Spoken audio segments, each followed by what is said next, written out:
Good morning, everyone. Today we are going to learn about alkynes. In this class, I will try to discuss about the structure and synthesis of alkynes. In previous classes, I have taught you the naming of organic compounds and then alkanes and then alkenes. Now we are going to learn about the alkynes, and uh, today just we will be focused on only the structure and synthesis, and uh, next class we will learn about the physical and chemical properties and many other things whatever we need to learn, but today we will be focused on only the structure and synthesis.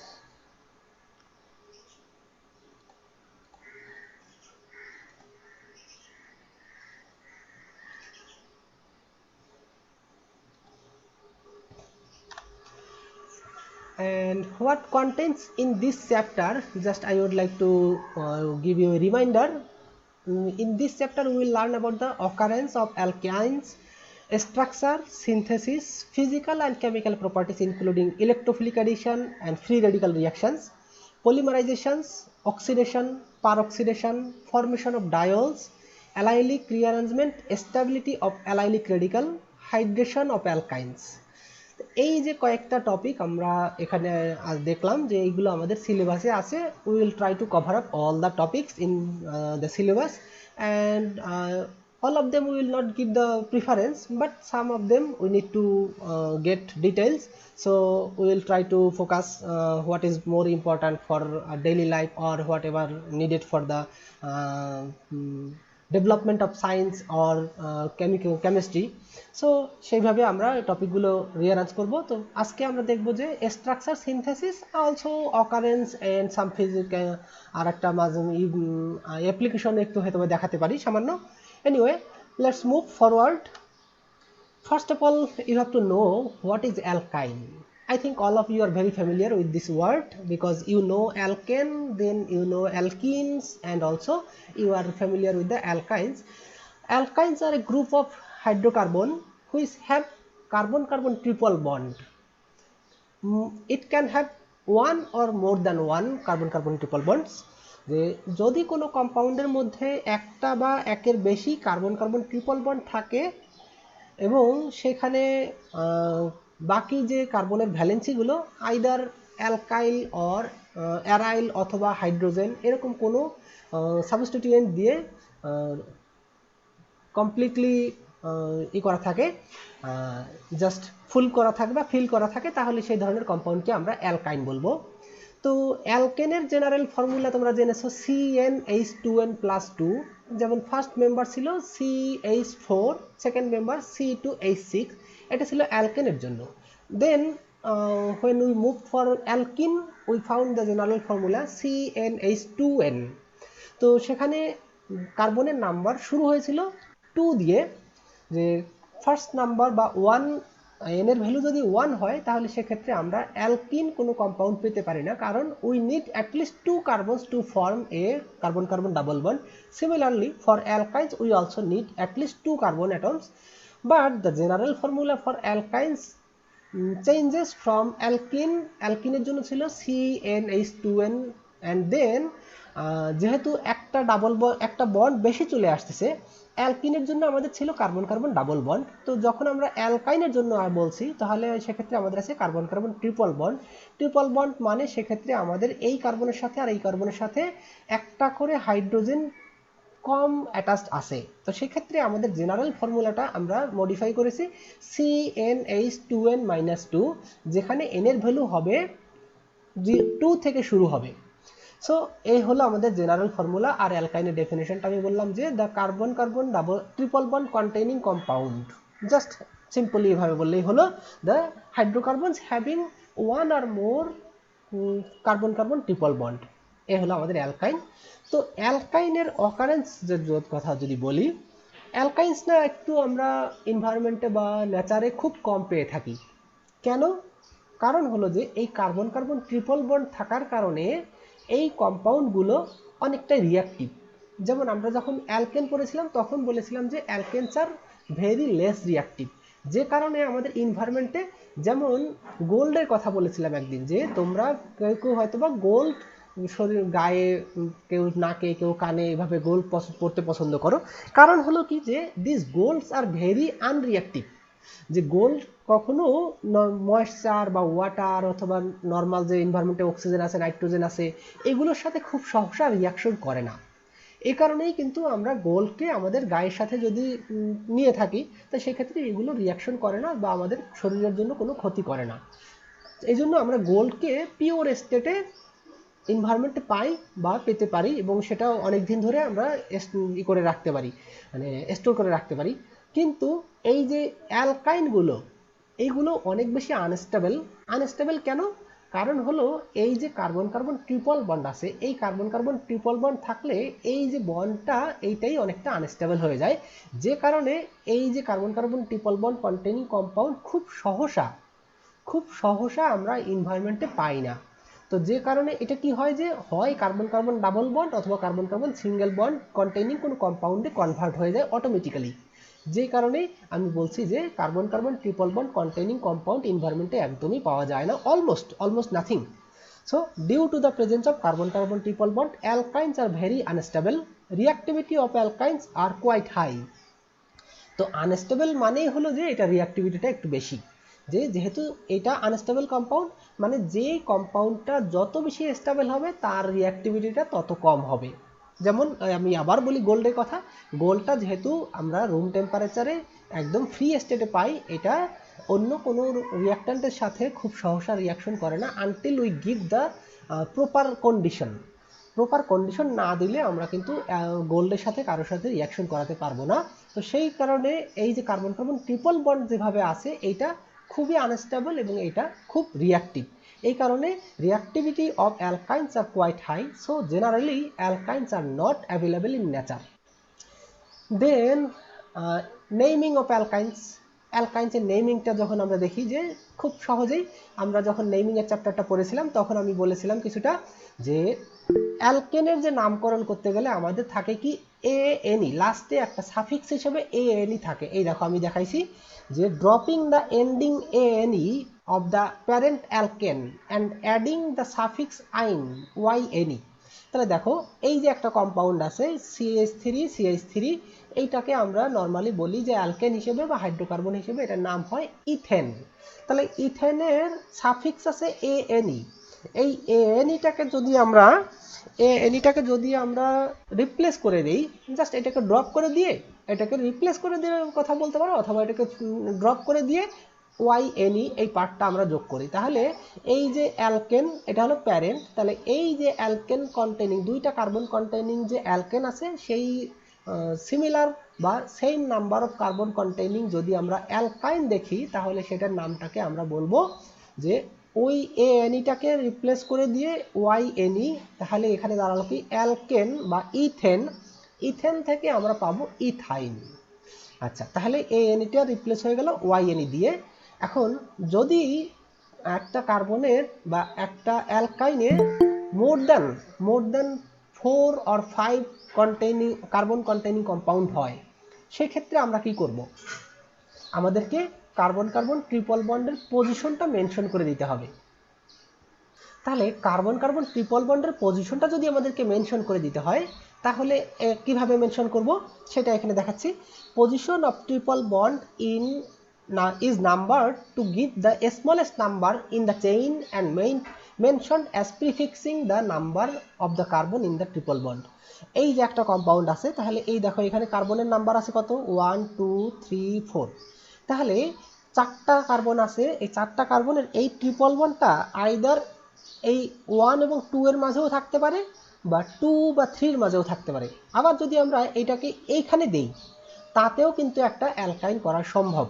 তবে এই যে এই carbon আর এই কার্বনের মাঝখানে দিলে যে কম্পাউন্ডটা হবে, এই কার্বন আর এই কার্বনের মাঝেও ট্রিপল বন্ড দিলে সেই একই কম্পাউন্ডেই হবে। সেক্ষেত্রে আমরা এই যে আমি যে এখানে যে কম্পাউন্ডটা দেখাইছি এর মধ্যে এবং এই পাশে কার্বন কার্বন এখানে যদি ট্রিপল বন্ড দেই, তাহলে তার মধ্যে কোনো ডিফারেন্সিয়েট করা যাবে না, যে কারণে আমি একটা কম্পাউন্ডেই দেখাইছি।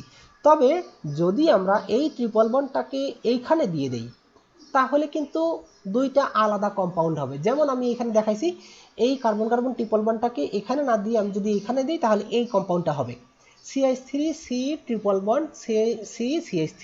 তাহলে এইখানেও দেখো যতগুলো কার্বন যতগুলো হাইড্রোজেন আছে এখানেও ঠিক একই সংখ্যক কার্বন এবং একই সংখ্যক হাইড্রোজেন আছে, যে কারণে আমরা এই দুইটাকে একটার আরেকটার আইসোমার বলছি।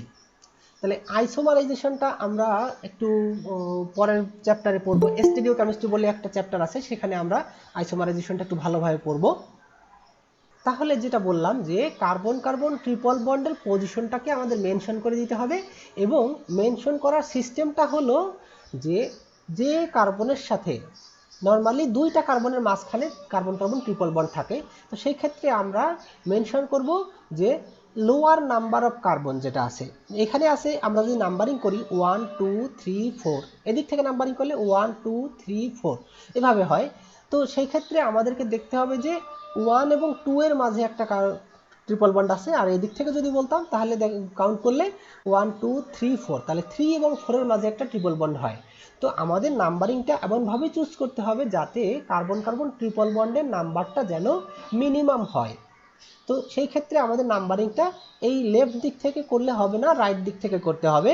তো তার জন্য আবার আমরা বলছি যে তাহলে এই যে নাম্বারিংটা বলছি 1 2 3 4, তাহলে আমাদের এই যে কার্বন কার্বন ট্রিপল বন্ডের পজিশনটা আমরা এইভাবে মেনশন করব না, দুইটা কার্বন বলার দরকার নেই আমাদের। কার্বন 1 এবং কার্বন 2 এই দুইটা মেনশন করার কোনো দরকার নেই, আমরা শুধু মেনশন করব একটা কার্বন মেনশন করলেই হবে যে কোন দুইটা কার্বনের মধ্যে আছে এবং সেটার মধ্যে কোনটা মিনিমাম নাম্বার। তাহলে 1 এবং 2 এর মধ্যে তাহলে 1 আমরা বলে দিলেই হয়ে গেল। তাহলে কোন পজিশনে আছে সেটা মেনশন করতে গেলে নাম্বারটা দিব, নাম্বার অফ কার্বন, একটা হাইফেন দিব, তারপরে একটা ওই নামটা পুরো নামটা লিখব। তাহলে এই দেখো 1 বিউটাইন এরকম করে। আর যদি এই যে কার্বন কার্বন ট্রিপল বন্ডটা যদি মাঝখানে থাকে, এই যে এখানে দেখো, তাহলে 1 2 3 4 এই লেফট দিক থেকে কাউন্ট করলেও আমাদের 2 পজিশনে আসবে, আর রাইট দিক থেকে কাউন্ট করলেও 2 পজিশনে আসবে। তার মানে এই যে দুইটা কম্পাউন্ড একই কম্পাউন্ড হচ্ছে, কিন্তু তাদের মধ্যে কিছুটা ডিফারেন্স আছে, যে কারণে আমরা এই কম্পাউন্ডটা এবং এই কম্পাউন্ডটা যদি সেপারেটলি ডিফারেন্সিয়েট অথবা সেপারেটলি মিন করতে চাই তাহলে আমাদেরকে অবশ্যই দুইটা আলাদা নাম দিতে হবে, এবং এই কম্পাউন্ডের নাম হবে যে এদিক থেকে নাম্বারিং করলেও 2 এবং 3 এর মাঝে কার্বন কার্বন ট্রিপল বন্ড, এদিক থেকে নাম্বারিং করলেও 2 এবং 3 এর মাঝে carbon carbon triple bond. Okay, then we will mention the name of this compound as 2 butyne. তাহলে কার্বন কার্বন ডাবল ট্রিপল বন্ডের পজিশনটা মেনশন করে দিয়ে প্রথমে প্রিফিক্স হিসেবে এবং তারপরে অরিজিনাল কম্পাউন্ডটার নাম লিখতে হবে। এরপরে আর একটা এক্সাম্পল আমি দেখাইছি, যদি কিনা কখনো কোনো ব্রাঞ্চ থাকে, এই দেখো এখানে একটা ব্রাঞ্চ আছে, তাহলে অথবা সাইড চেইন, ব্রাঞ্চ বা সাইড চেইন যদি থাকে তাহলে নাম্বারিংটা কিভাবে হবে, ঠিক একই মেনটেন করো, একই সিস্টেম, যে এদিক থেকে নাম্বারিং করলে কার্বন কার্বন ট্রিপল বন্ডের এটা নাম্বারটা কত হয় 1 2 3 4, তাহলে এদিক থেকে নাম্বারিং করলে 1 2 3 4।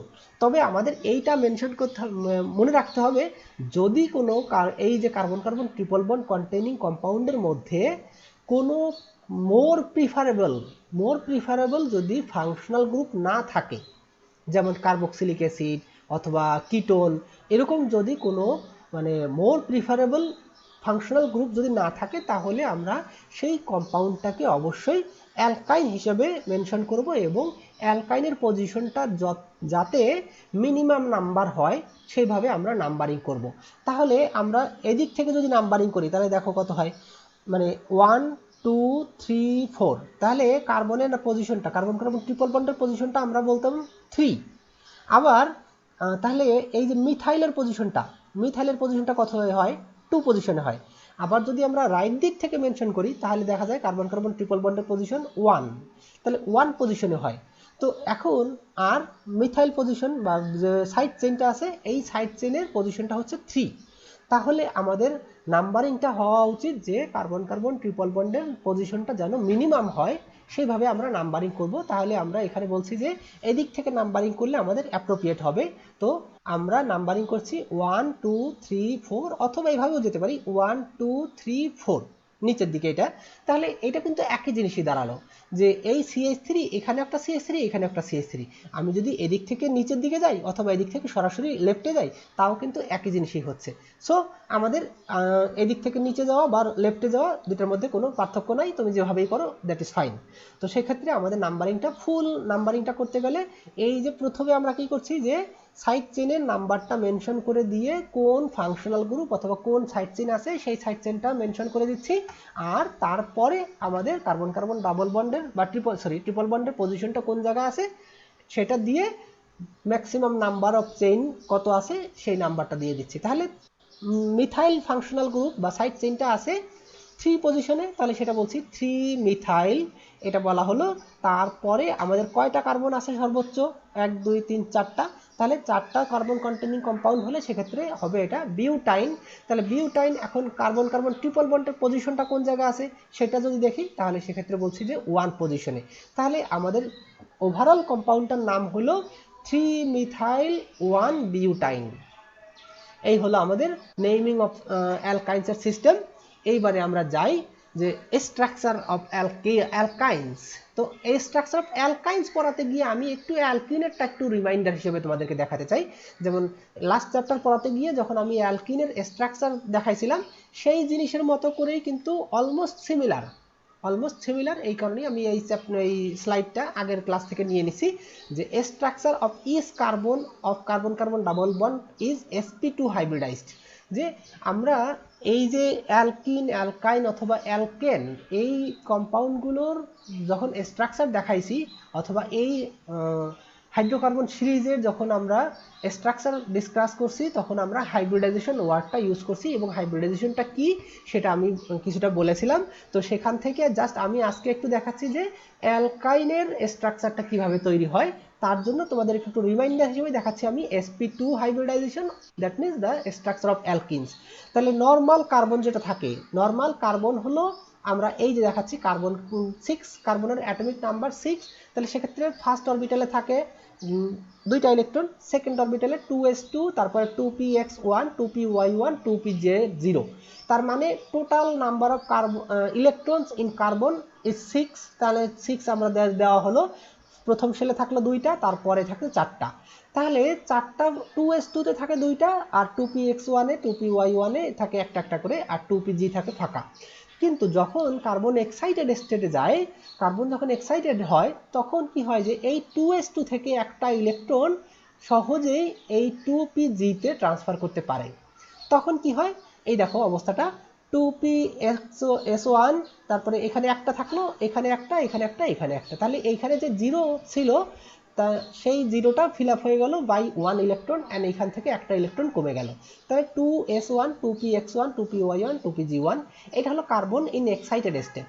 কিন্তু যখন আমরা sp2 হাইব্রিডাইজেশনের কথা বলি তখন কি হয় যে এই যে একটা s এবং দুইটা p, এই যে এগুলো এই যে sp2 হাইব্রিডাইজড অরবিটালটা হইতে গেলে আমাদের একটা s অরবিটাল মানে 2s অরবিটাল আর দুইটা p অরবিটাল তার মানে 2px এবং 2py, এই তিনটা অরবিটাল মিলে নতুন তিনটা অরবিটাল তৈরি করবে এক্স্যাক্টলি অফ সেম এনার্জি। তিনটা অরবিটাল মিলে নতুন তিনটা সেম এনার্জাইজড অরবিটাল তৈরি করবে, আর 2pg1 এইটা তখন আনহাইব্রিডাইজড থাকবে এবং এটা জাস্ট আলাদা থাকবে। এই তিনটা যখন মিলে তিনটা sp2, এই দেখো এখানে আমি দেখাইছি যে এই হলো pg, এই অরবিটালটা তখন আনহাইব্রিডাইজ থাকে। এই হলো একটা s, আমি একটা সার্কুলার একটা রিং দিয়ে দেখাইছি, এটা s অরবিটাল 2s, আর এইটাকে দেখাইছি আমি 2px1 এবং 2py1 এইটা। তাহলে এই তিনটা অরবিটাল, এই যে তিনটা ফাঁকা যে অরবিটাল আর এই যে শেডেড যেটা আছে এটা 2pg1, তাহলে এই অরবিটালটা কিন্তু তখন আর কোনো পার্টিসিপেট করছে না। তাহলে 2pg1 এইটা ফাঁকা থাকছে এবং বাকি যে তিনটা, একটা 2s এবং একটা 2px 2py, এই তিনটা অরবিটাল মিলে তখন তিনটা সমান এনার্জির তিনটা sp2 হাইব্রিডাইজড অরবিটাল তৈরি করে এবং তার স্ট্রাকচারটা হয় এরকম ট্রাইগোনাল।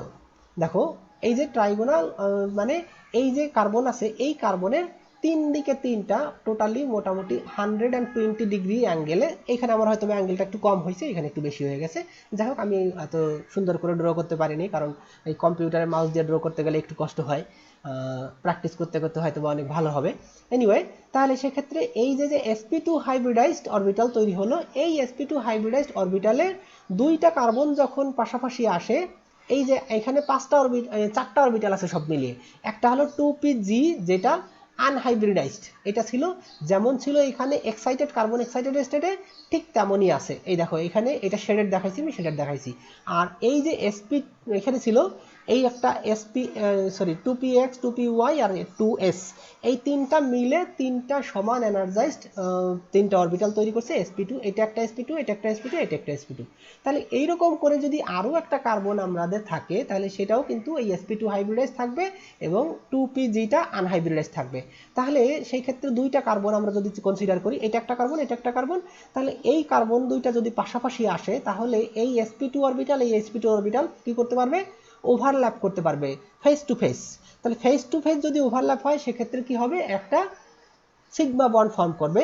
আর এই যে একটা sp2, এই যে একটা sp2, এই যে একটা sp2, এই যে একটা sp2, তাহলে এই sp2 অরবিটাল মানে হাইব্রিডাইজড অরবিটালের সাথে চারটা হাইড্রোজেনের একটা একটা করে 1s অরবিটাল, এই যে দেখাইছি চারটা হাইড্রোজেন দিয়েছি আমি, তাহলে এই যে একটা একটা করে 1s অরবিটাল প্রত্যেকটা sp2 হাইব্রিডাইজড অরবিটালের সাথে বন্ড ফর্ম করে একটা করে সিগমা বন্ড তৈরি করছে।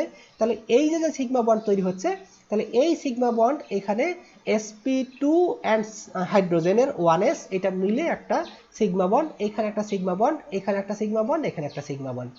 আর এই যে কার্বন দুইটার যে দুইটা আনহাইব্রিডাইজড পিজি অরবিটাল থেকে গেল, এই দুইটা আনহাইব্রিডাইজড পিজি অরবিটাল তখন কি হবে, যে পাশাপাশি থাকার কারণে পাশাপাশি ওভারল্যাপ হবে, সাইড বাই সাইড ওভারল্যাপ।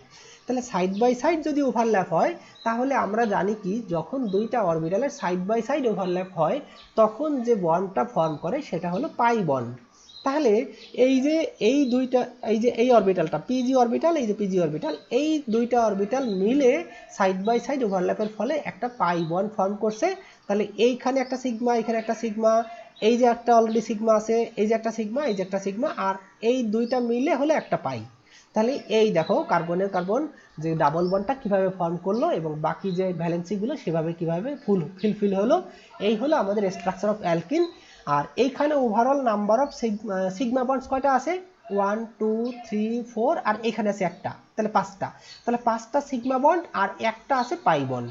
তাহলে অ্যালকিনের মধ্যে আমাদের টোটাল পাঁচটা সিগমা বন্ড, একটা পাই বন্ড আছে। এই তাহলে এখন আমরা চলে যাই অ্যালকাইন্সের মধ্যে। অ্যালকাইন্সের স্ট্রাকচার কিন্তু ভেরি সিমিলার টু অ্যালকিনস, এই কারণেই কিন্তু আমি এতক্ষণ বসে বসে এটা রিমাইন্ড করলাম। দেখো আজকের স্ট্রাকচারটা কিন্তু অনেকটাই ভালো হয়েছে, যে গতকাল আগের যে স্ট্রাকচারটা ছিল এই যে ফিগারগুলো এটা থেকে একটু ভালো হয়েছে। তো সেই ক্ষেত্রে এই দেখো এইখানে আমরা কিভাবে করব, যে এই যে এক্সাইটেড যখন হচ্ছে কার্বন এক্সাইটেড হলে, তো সেই একইভাবে এই 2s থেকে একটা ইলেকট্রন এখানে চলে যায়। এখন হাইব্রিডাইজেশনের জন্য sp হাইব্রিডাইজেশনের জন্য একটা 2s এবং একটা 2px, তাহলে এখানে দেখো বাকি দুইটা 2py এবং 2pz1, 2py1 2pz1, এই দুইটা কিন্তু আনহাইব্রিডাইজ থেকে যাচ্ছে। এই দেখো এই যে শেডেড একটা, এই যে শেডেড আরেকটা, তাহলে এই দুইটা শেডেড অরবিটাল কিন্তু আনহাইব্রিডাইজ থেকে যাচ্ছে। এই যে এরকম করে শেডেড আমি এখানে সবসময় একইভাবে দেখাচ্ছি। তারপরে এই যে একটা 2s আছে এবং এইটা একটা 2px, এই দুইটা অরবিটাল একসাথে মিলে দুইটা সেম এনার্জাইজড sp হাইব্রিডাইজ, দুইটা sp2 সরি sp হাইব্রিডাইজ, এই দেখো 2 sp hybridised orbital of same energy generated.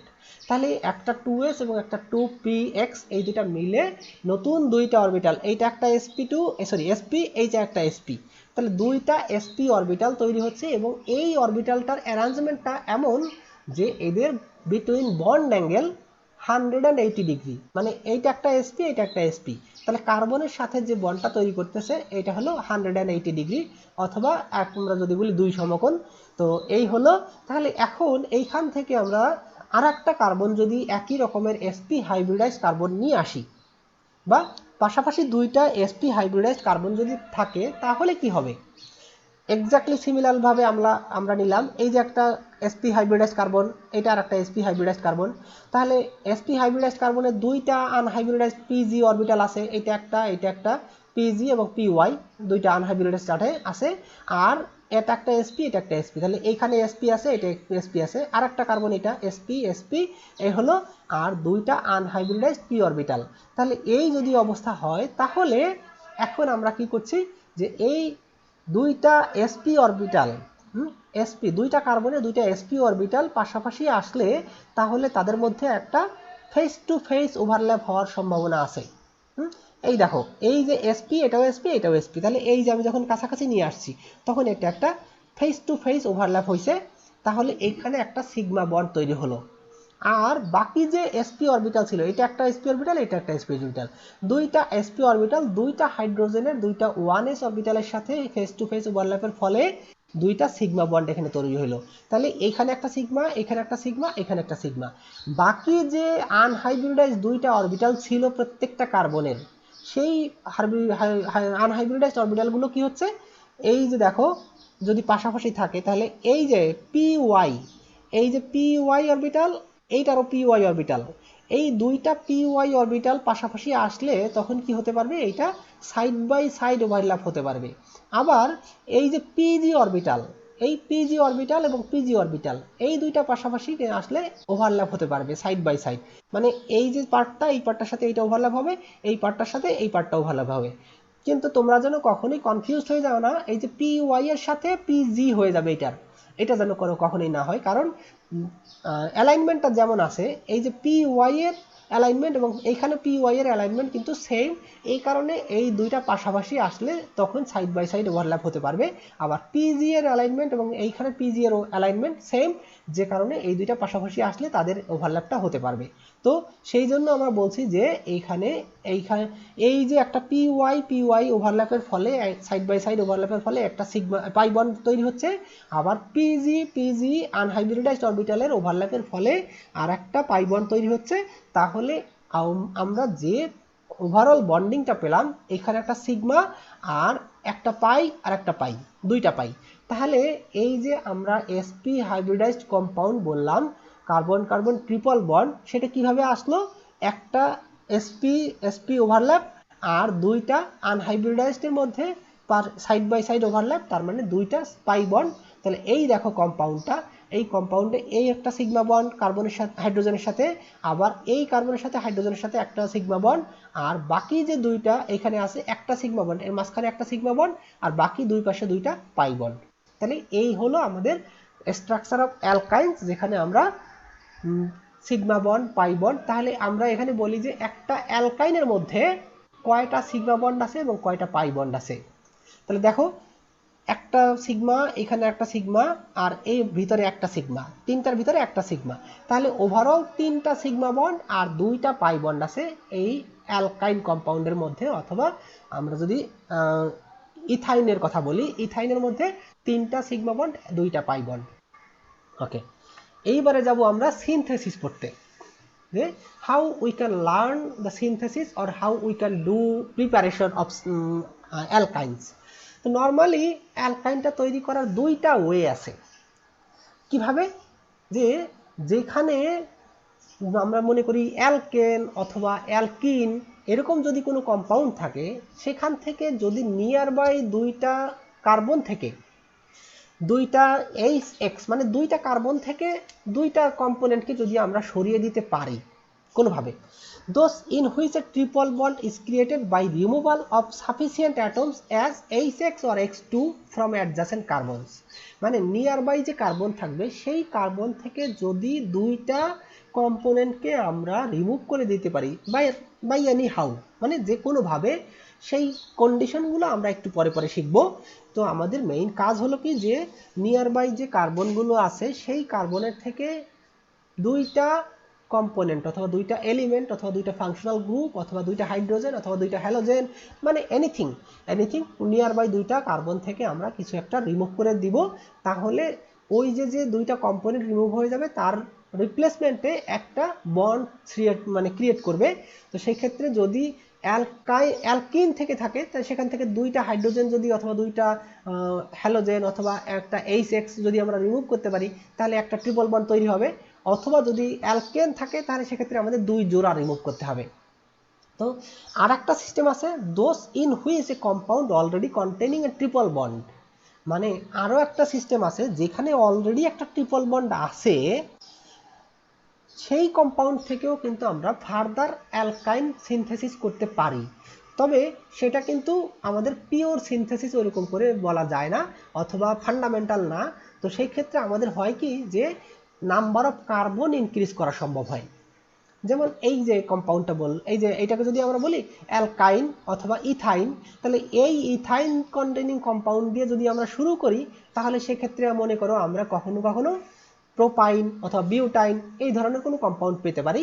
তার মানে অলরেডি আমাদের একটা অ্যালকাইন আছে, ওই অ্যালকাইন থেকে ফার্দার আরও লং চেইন কার্বন কন্টেইনিং আর একটা অ্যালকাইন তৈরি করলে সেটাও কিন্তু একটা অ্যালকাইন সিনথেসিস হবে। তবে সেটা আমরা ওই পিওর বা ফান্ডামেন্টাল না বলে জাস্ট আর একটা প্রসেস হিসেবে ধরে নেই। Just those in which a compound already containing a triple bond is taken as the starting material and the length of its carbon chain is built up, মানে carbon চেইনের লেন্থটাকে আমরা তখন বাড়াই। আচ্ছা, তবে সবচেয়ে গুরুত্বপূর্ণ যে প্রসেসটা, যে সিনথেসিস অফ অ্যালকাইন্স, এইটার মোস্ট ইম্পর্ট্যান্ট এবং কমার্শিয়ালি যেটা সবচেয়ে বেশি ব্যবহৃত হয় সেটা হলো পার্শিয়াল অক্সিডেশন অফ অ্যালকেন্স অথবা পার্শিয়াল অক্সিডেশন অফ মিথেন অথবা পার্শিয়াল অক্সিডেশন অফ হাইড্রোকার্বনস অথবা ন্যাচারাল গ্যাস। এই ন্যাচারাল গ্যাসকে যদি আমরা পার্শিয়ালি অক্সিডাইজ করি তাহলে সেখান থেকে আমরা অ্যালকাইন পেতে পারি। দেখো, commercially the dominant অ্যালকাইন is acetylene, আমরা যেটা করে থাকি যে এই যে এটা বলছি এইটার আর একটা নাম আমরা অ্যাসিটিলিন বলি। তো একটা খুব গুরুত্বপূর্ণ ইউজ আছে আমাদের এই যে অ্যাসিটিলিন, তোমরা রাস্তাঘাটে এখানে সেখানে চলতে গেলে দেখবা যে বিভিন্ন আছে যে ওয়ার্কশপ, যে মেটাল ওয়ার্কশপ যেগুলো, যেখানে হয় জানলার গ্রিল বানাচ্ছে অথবা ঘরের দরজা বানাচ্ছে অথবা বিভিন্ন স্ট্রাকচারে কাজ করছে, তো সেইখানে আমাদের এই অ্যাসিটিলিনটা খুবই গুরুত্বপূর্ণ। কেন গুরুত্বপূর্ণ? কারণ হলো যে আমরা যে কোনো মেটালকে নর্মালি আমাদের থাকে কি স্টিল অথবা কাস্ট আয়রন অথবা এরকম যে কোনো রড আয়রন কাস্ট আয়রন এরকম কোনো মেটাল, এই মেটালগুলোকে মেল্ট করাতে অথবা ওয়েল্ডিং করতে আমাদের অ্যাসিটিলিনটা খুবই ইম্পর্ট্যান্ট। কেন ইম্পর্ট্যান্ট সেটা আমি এখানে এক্সপ্লেন করছি। দেখো, যে নর্মালি তুমি যে কোনো মানে এই অ্যাসিটিলিনটাকে আমরা ফুয়েল হিসেবে ইউজ করছি, মানে ওই ওয়েল্ডিংটা করা হচ্ছে যে আসলে ফুয়েল হিসেবে, এবং ওই অ্যাসিটিলিনের সাথে এনভায়রনমেন্টের যে অক্সিজেন আছে সেই অক্সিজেনের সাথে এটা বার্ন করা হলে তাহলে প্রচণ্ড তাপ উৎপন্ন হয়, যেই তাপে মেটাল বিশেষ করে আয়রন অথবা কাস্ট আয়রন স্টেনলেস স্টিল এই ধরনের যে কোনো ধরনের মেটাল আমরা মেল্ট করাতে পারি ইউজিং দিস অ্যাসিটিলিন। কারণ হলো কি, যখন এই অ্যাসিটিলিনকে পিওর অক্সিজেনের সাথে, তবে আমাদের এইখানে যে কাজগুলো করা হয় সেগুলো কিন্তু পিওর অক্সিজেনের সাথে করা হয় না। কারণ কি, নর্মালি তোমরা দেখবা যে এই যে এখানে ওই কাজ করছে সেখানে একটা সিলিন্ডার থাকে, সেই সিলিন্ডারে শুধুমাত্র অ্যাসিটিলিনই থাকছে, ওখানে আর পিওর অক্সিজেন ওরা নেয় না। তো শুধুমাত্র অ্যাসিটিলিনের একটা সিলিন্ডার থাকে, সেইখান থেকে ওরা ওই যে ওয়েল্ডিংটা করে। তো ওই অক্সিজেনটা যেটা ইউজ করতেছে, এনভায়রনমেন্টে যে অক্সিজেন আছে ওই অক্সিজেনটাকে ইউজ করতেছে। তো সেই ক্ষেত্রে ওদের একটু অসুবিধা হয়। সেই অসুবিধাটা কি দেখো, A common propane air flame burns at around 2250 Kelvin, আর পিওর অক্সিজেন যদি নেওয়া হয়, যে এই দেখো 2250 কেলভিন টেম্পারেচারে যদি পিওর মানে প্রোপেন এবং এয়ার, আমরা যদি নর্মাল এনভায়রনমেন্টের এয়ারে এটাকে প্রোপেনটাকে বার্ন করি তাহলে ম্যাক্সিমাম টেম্পারেচার রাইজ করা যাবে 2250 কেলভিন। কিন্তু যদি আমরা পিওর অক্সিজেন মানে আমরা যে অক্সিজেন সিলিন্ডারে যদি 100% অক্সিজেন নিয়ে সেটা দিয়ে বার্ন করি তাহলে 2526 কেলভিন পর্যন্ত ইনক্রিজ করা সম্ভব। ওই যে একই ফুয়েল কিন্তু একই প্রোপেন, সেই একই প্রোপেন এবং অক্সিজেন, অক্সিজেনটা আগে ছিল এয়ারের অক্সিজেন, আর এরপরে যদি আমরা পিওর অক্সিজেন নেই তাহলে কিন্তু টেম্পারেচারটা অনেক বেশি রেজ করা সম্ভব। মানে এখান থেকে প্রায় 300 কেলভিন, অলমোস্ট 300 কেলভিন বেশি আমরা রেজ করতে পারি। তাহলে সেক্ষেত্রে আমাদের পিওর অক্সিজেন ইউজ করাটা অনেক বেশি গুরুত্বপূর্ণ বা অনেক বেশি সুবিধাজনক। তবে পিওর অক্সিজেন আমাদেরকে কিনতে হয় টাকা দিয়ে, আর এয়ারের অক্সিজেন টাকা দিয়ে কিনতে হয় না, যে কারণে আমাদের যে দেশে যারা কাজ করে ওয়েল্ডিংয়ের, ওরা নর্মালি কি করে যে ওই এয়ারের অক্সিজেনটাকে ইউজ করে, আর এর থেকে বেশি টেম্পারেচার ওদের দরকার হয় না। কারণ এই দেখো আমি দিয়ে দিছি melting temperature of stainless steel. Stainless স্টিলের মেল্টিং টেম্পারেচার 1783 কেলভিন, আর কার্বনের স্টিল যেটার মধ্যে কার্বনটা বেশি থাকে সেটা হলো 1700 কেলভিন। আর পিওর আয়রন যেটা কাস্ট আয়রন, আমাদের রড আয়রন যেটা বিল্ডিং তৈরি করতে যেগুলো ব্যবহার করা হয়, সেগুলো নর্মালি কত 1477 কেলভিন। তাহলে সেক্ষেত্রে আমাদের তারা যদি অলরেডি এই টেম্পারেচার পেয়ে যায় প্রোপেন ইউজ করে, তাই সেক্ষেত্রে তাদের আর এত মানে এর থেকে বেশি টেম্পারেচার হইলেই না, তো সেক্ষেত্রে তাদের ওই পিওর অক্সিজেন বা এত টেম্পারেচার পর্যন্ত যাওয়া লাগে না। কিন্তু যদি অ্যাসিটিলিন ইউজ করা হয়, অ্যাসিটিলিনের সাথে পিওর অক্সিজেন যদি ইউজ করা হয়, তাহলে দেখো টেম্পারেচার কত রাইজ করা যায়। An acetylene and pure oxygen flame burns at about 3773 Kelvin. তার মানে আমরা এই যে প্রোপেন ইউজ করে যে টেম্পারেচার রেজ করতে পারবো তার থেকে প্রায় 1500 কেলভিন বেশি। দেখো 1500 কেলভিন পিওর অ্যাসিটিলিন এবং পিওর অক্সিজেন এই দুইটা দিয়ে বার্ন করলে প্রায় 1500 কেলভিন বেশি টেম্পারেচার রেজ করতে পারি। তো এই কারণেই যত মানে ভালো ভালো ইন্ডাস্ট্রি এবং যত বড় বড় ওয়েল্ডিং এই তারপরে বিল্ডিং কাজগুলো হয়, সেখানে এরকম এই অ্যাসিটিলিন এবং সাথে পিওর অক্সিজেন দিয়ে ওয়েল্ডিং করা হয়, অথবা মেটালগুলোকে কাটার জন্য ব্যবহার করা যাবে। কেন? যেহেতু মেটালটা অটোমেটিক্যালি এই টেম্পারেচারে মেল্ট করে যাবে, তাহলে যদি আমরা কোনো মেটালকে কাটতে চাই তাহলে তার মানে কি ওই মেটালটাকে কোনো একটা স্পেসিফিক প্লেসে যদি মেল্ট করে দিতে পারি তাহলে দুইটা টুকরো হয়ে যাবে। তাহলে সেটা হলো আমাদের আইদার ওয়েল্ডিং আর মেল্টিং এর জন্য এই অ্যাসিটিলিনটা খুব গুরুত্বপূর্ণ, এবং সেই কারণেই ইন্ডাস্ট্রিয়ালি আমরা এই ন্যাচারাল গ্যাস থেকে অ্যাসিটিলিনটা তৈরি করে থাকি এবং প্রচুর পরিমাণে, কারণ সারা দুনিয়াতে প্রচুর পরিমাণে প্রতিদিন এই অ্যাসিটিলিনটা ইউজ করা হয়। তো সেক্ষেত্রে আমরা এখানে যেটা বলছি যে partial oxidation of natural gas থেকে আমরা অ্যাসিটিলিন গ্যাস পেতে পারি। এই হলো প্রসেস। এরপরে আরেকটা প্রসেস আছে, পাইরোলাইসিস অফ মিথেন। পাইরোলাইসিসটা মানে কি, যে কোনো একটা হাই টেম্পারেচার দিয়ে কোনো একটা কম্পাউন্ডকে আমরা যদি ডিকম্পোজ করি তাহলে সেই প্রসেসটাকে আমরা বলে থাকি পাইরোলাইসিস। তাহলে এই যে মিথেন, এই মিথেনটা কিভাবে, মিথেনে তো একটা মাত্র কার্বন আছে, কিন্তু আমাদের অ্যালকাইন তৈরি করতে গেলে তো মিনিমাম 2টা কার্বন লাগবে। তাহলে সেটা কিভাবে সম্ভব সেটা দেখানোর জন্য আমি এই মেকানিজমটা দেখাইছি। তো সেটা কি হচ্ছে, প্রথমে এই মিথেনটা হাই টেম্পারেচারে ডিকম্পোজ করে CH2 অ্যান্ড হাইড্রোজেন, CH2 এবং হাইড্রোজেন গ্যাস এরকম করে তৈরি হচ্ছে। এর পরবর্তীতে এই CH2 আরেকটা মিথেনের সাথে বিক্রিয়া করে C2H6 তৈরি করছে। তাহলে এই যে আমাদের একটা কার্বন, 2টা কার্বন কন্টেইনিং একটা কম্পাউন্ড তৈরি হয়ে গেল। এরপরে বাকি যে প্রসেসগুলো তোমরা অলরেডি নিচের থেকে শিখে আসছো, যে এই অ্যালকেন থেকে কিভাবে আমরা অ্যালকিন তৈরি করছি, জাস্ট ডিহাইড্রোজিনেশন। তাহলে 2টা হাইড্রোজেনকে যদি আমরা রিমুভ করে দিতে পারি একটা অ্যালকেন থেকে, তাহলে সেক্ষেত্রে একটা ডাবল বন্ড তৈরি হচ্ছে। এখানে এটা হলো অ্যালকিন C2H4। এরপরে আর পরবর্তী স্টেপ কি, অ্যালকিনকে আমরা কিভাবে ওই অ্যালকিন থেকে আরও 2টা হাইড্রোজেন রিমুভ করে দিচ্ছি, তখন একটা অ্যালকাইন তৈরি হচ্ছে। তাহলে এই প্রসেসটা কিন্তু কন্টিনিউয়াসলি চলতে থাকে। তবে এইগুলো রিঅ্যাক্ট্যান্ট প্রোডাক্ট সবগুলোই কিন্তু গ্যাস, সবগুলো গ্যাস। আর এই যে একটা এর পরবর্তীতে এই কম্পাউন্ডটা কিন্তু ডিকম্পোজ করে যায়। তো ডিকম্পোজ করে যায় দেখো এই যে, কারণ এখানে প্রচুর হিট দেওয়া আছে ওভেনের মধ্যে অথবা কোনো ফার্নেসের মধ্যে এই বিক্রিয়াটা করা হচ্ছে। তো সেক্ষেত্রে এই যে অ্যালকাইনটা তৈরি হচ্ছে, আমরা বলেছিলাম অ্যালকাইনটা খুবই আনস্টেবল, তো সেই কারণে এই অ্যালকাইনটা কিন্তু খুব সহজেই ডিকম্পোজ করে যেতে পারে। তবে একটা অসুবিধা, না সরি, আমাদের এটা একটা সুবিধা বলবো, সুবিধা সেটা হলো কি, যে এই যে রিয়াকশনটা এই রিয়াকশনটা হেটারোজেনিয়াস। হেটারোজেনিয়াস মানে কি, এই কার্বনটা সলিড হিসেবে পাওয়া যাবে। তার মানে এই কম্পাউন্ডটা যদি ডিকম্পোজ করে যায় তখন এটা সলিড কার্বন হিসেবে পাওয়া যাবে। তো সেই ক্ষেত্রে আমরা যদি এই প্রোডাক্টটাকে রিয়াকশন চেম্বার থেকে কোনোভাবে যদি এই অ্যালকাইনটাকে আমরা রিমুভ করে নিতে পারি, তাহলে কিন্তু প্রচুর পরিমাণে অ্যালকাইন আমরা এই মিথেন থেকে পেতে পারবো বাই পাইরোলাইসিস প্রসেস। তাহলে এই রিয়াকশনটা আমাদেরকে অতটা ইন্টারফেয়ার করতে পারবে না, কারণ এটা তখন সলিড থাকবে।